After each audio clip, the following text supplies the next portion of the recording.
Assalamualaikum warahmatullahi wabarakatuh. Nama saya Indah Luciana, kelas 1A. Baiklah, saya akan menjelaskan tentang sistem reproduksi.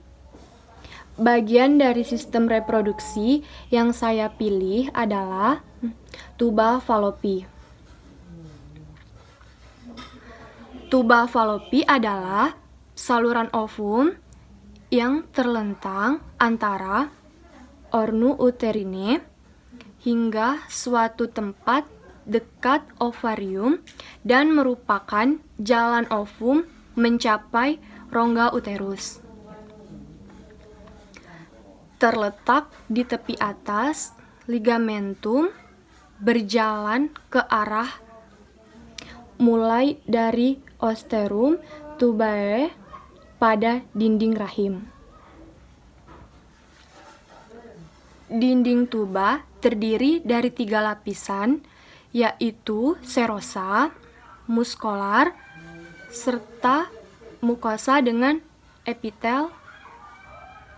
Fungsi utama dari saluran ini ialah sebagai jalur transportasi ovum dari ovarium rahim. Masing-masing tuba falopi biasanya memiliki panjang sekitar 10-13 cm dengan diameter 4,5-1,2 cm. Panjangnya rata-rata 8-14 cm. Diameternya 3-8 mm. Dan di ujung bagian menyempit. Makin jauh dari rahim, makin membesar dan membentuk ambula. Dan akhirnya membelok bersindria. Salah satu umbai simbria menempel ke ovarium. Tuba uterina ditutupi oleh peritoneum.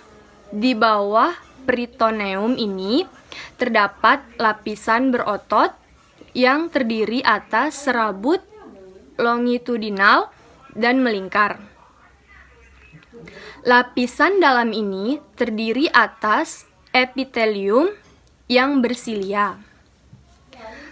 Lubang ujung tuba uteria menghadap ke peritoneum, maka dengan demikian terbentuk jalan dari vagina melalui uterus dan tuba masuk rongga peritoneum, sehingga pada orang perempuan peritoneum berupa kantung terbuka, bukan tertutup. Dinding dari tuba falopi disusun oleh 4 lapisan utama, yaitu 1. Lapisan serosa, lapisan terluar. 2. Lapisan subserosa atau lapisan otot, merupakan lapisan yang terdiri dari pembuluh darah, pembuluh otot longitudinal, dan otot serkula.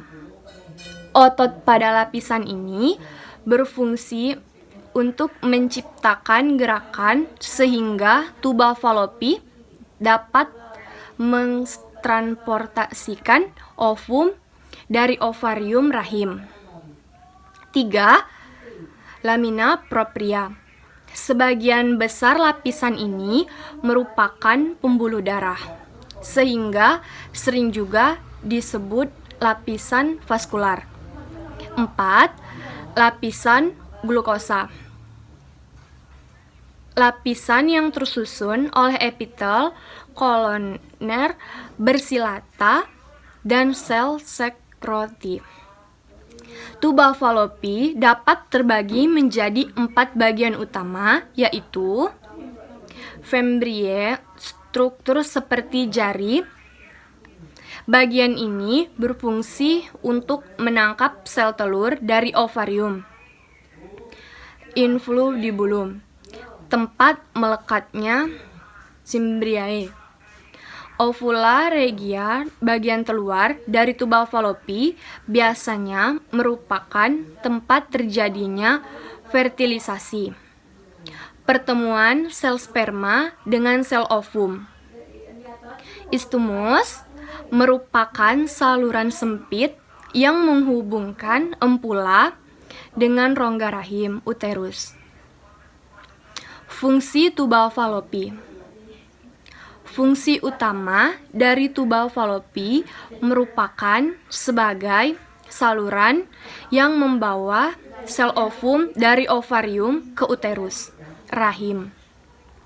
Selain itu, bagian ampula juga sering menjadi tempat bertemunya sel sperma dan sel ovum. Fertilisasi. Tubal falopi menjalankan fungsinya melalui kontraksi serta otot polos yang menciptakan gerakan gerakan mendorong. Nah, gerakan inilah yang dapat membawa sel ovum berongga rahim. Gerakan ini dipengaruhi oleh sistem hormonal estrogen dan progesteron dan prostaglandin, dan juga dipengaruhi beberapa faktor dari luar tubuh. Pada tubal falopi juga terdapat silia, yaitu struktur seperti rambut-rambut halus yang membantu pergerakan sel ovum. Perjalanan ini dapat memakan waktu berjam-jam atau bahkan mencapai hitungan hari. Terkadang terjadi kelainan yang menyebabkan hasil fertilisasi tidak masuk rahim, melainkan berkembang di tubal falopi. Kelainan seperti ini disebut kehamilan di luar kandungan. Fungsi tubal falopi: 1. Sebagai jalan transportasi ovum dari ovarium sampai ke ovum otari. 2. Untuk menangkap ovum saat ovulasi. 3. Sebagai saluran dari spermatozoa ovum. 4. Terjadinya konsepsi. 5. Tempat pertumbuhan dan perkembangan hasil konsepsi sampai mencapai bentuk blastula yang siap mengadakan implantasi. Histologi tubal falopi terdiri dari 3 lapis, yaitu 1. Glukosa, membentuk lipatan longitudinal. 1. Percabangan kompleks A. 2. Istomus, lipatan jarang bercabang. 3. Intratual, lipatan sangat rendah. Terdiri dari epitel selapis yang dipengaruhi siklus reproduksi pada epitel. Ada 2 macam sel. 1. Bronchiolata merupakan sel sekretorik A. curus cilia.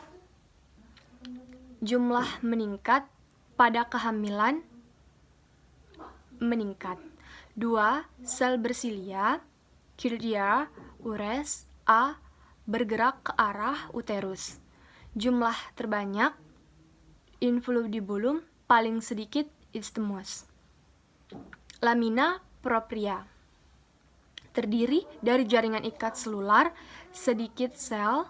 2. Muscularis terdiri dari 2 lapis otot polos bagian dalam. Seluler tebal, bagian luar longitudinal tersebar tidak lengkap, terdiri dari jaringan ikat selular dan sedikit.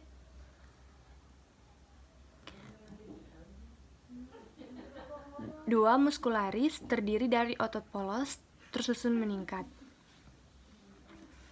Baiklah, sekian dari saya. Wassalamualaikum warahmatullahi wabarakatuh.